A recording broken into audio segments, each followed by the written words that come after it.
হাসিনার দানবীয় হত্যাকাণ্ড পরিচালনা করবার জন্য পরোক্ষভাবে সহায়কের ভূমিকা পালন করেছে। সেই সূত্রে আজ আমি বলতে চাই, বিগত এপ্রিল মাসের 18 তারিখ এই ফরিদপুরের মধুখালীতে আশরাফুল ইসলাম খান এবং আসাদুল ইসলাম খান নামে আমার দুই মুসলিম যুবককে যেভাবে সাম্প্রদায়িক উগ্র হিন্দুত্ববাদী গোষ্ঠী সম্পূর্ণ সুপরিকল্পিতভাবে হত্যা করেছে, যদি তখন এই হত্যাকাণ্ডের বিরুদ্ধে যথাযথ বিহিত করা হতো, যদি তার বিরুদ্ধে যথাযথ ব্যবস্থা গ্রহণ করা হতো, তাহলে গতকালকের চট্টগ্রামের এই মর্মান্তিক আইনজীবী হত্যার ঘটনা ঘটত না। গতকালকের এই ঘটনার পর আজ গোটা বাংলাদেশ হতবাক। বাংলাদেশের বিবেকবান মানুষ বা ক্রুদ্ধ। একটি দেশের আদালত পাড়ায় যদি একজন সরকারি আইনজীবীর জীবন নিরাপত্তা না থাকে, তাহলে বুঝতে হবে এই উগ্র সাম্প্রদায়িক গোষ্ঠী কতটা ভয়াবহ এবং কতটা দুর্ভেদ্য এবং কতটা আগ্রাসী ভূমিকায় তারা পরিণত হয়েছে। আমরা বহু আগেই সব সতর্ক করেছিলাম। ইসলামের বিরুদ্ধে আমরা বছরের পর বছর কথা বলেছি। এই ইসলামকে যদি, তাদের অগ্রযাত্রাকে যদি রুখে না দেওয়া যায়, বাংলাদেশের স্বাধীনতা বিপন্ন হবে। জাতি ধর্ম নির্বিশেষে বাংলাদেশের সাম্প্রদায়িক সম্প্রীতির যে স্থিতিশীল পরিবেশ, এই পরিবেশকে ওরা জাহান্নামের আগুন দিয়ে জ্বালিয়ে পুড়িয়ে সরকার করবে। আমরা অবাক বিস্ময়ে তাকিয়ে আছি বাংলাদেশের বিচার ব্যবস্থার দিকে, সর্বোচ্চ আদালতের দিকে। এখনো ইসলামকে নিষিদ্ধ করা হয় নাই। আজ আমরা ফরিদপুরের গণসমাবেশ থেকে ঘোষণা করতে চাই, এই ইসলাম নামক সাম্প্রদায়িক উগ্র জঙ্গিবাদী গোষ্ঠীকে যদি নিষিদ্ধ না করা হয়, বাংলার মাটিতে ইসলামকে অবাঞ্ছিত করতে, উৎখাত করতে যা করতে হয় আমরা নিজেরাই তা করব।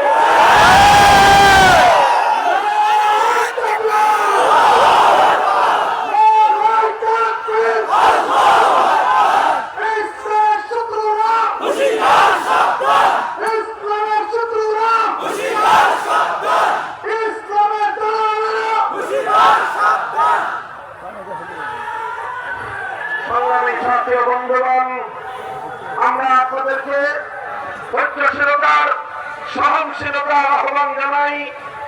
আমরা দেশবাসীকে সে আহ্বান জানাতেই থাকবো।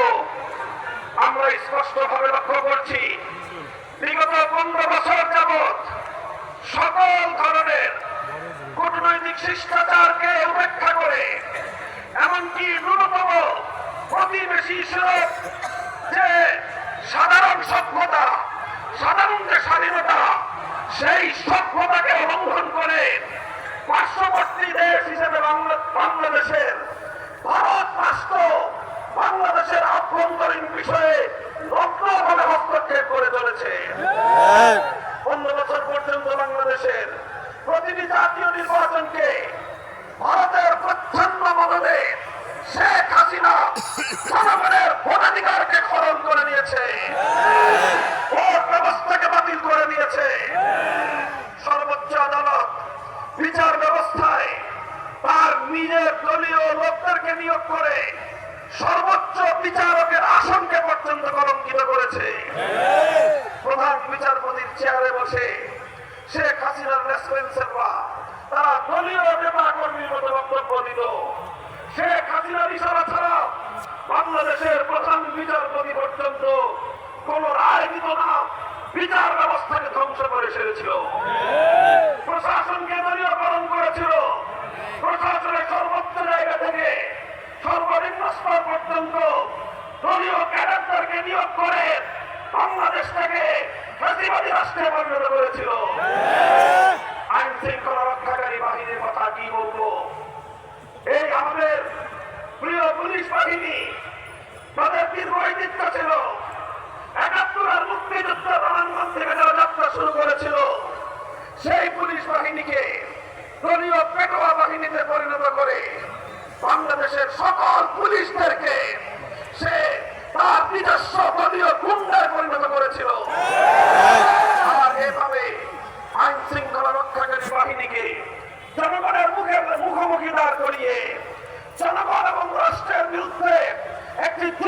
বিরোধী পরিবেশ তৈরি করেছিল শেখ হাসিনা।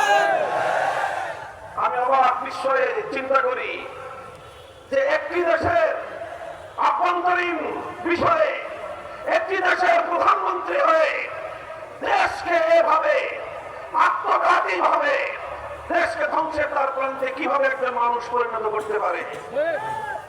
তারপরে চিন্তা করে দেখলাম শেখ হাসিনার রাজনীতি নিয়ে স্টাডি করলাম।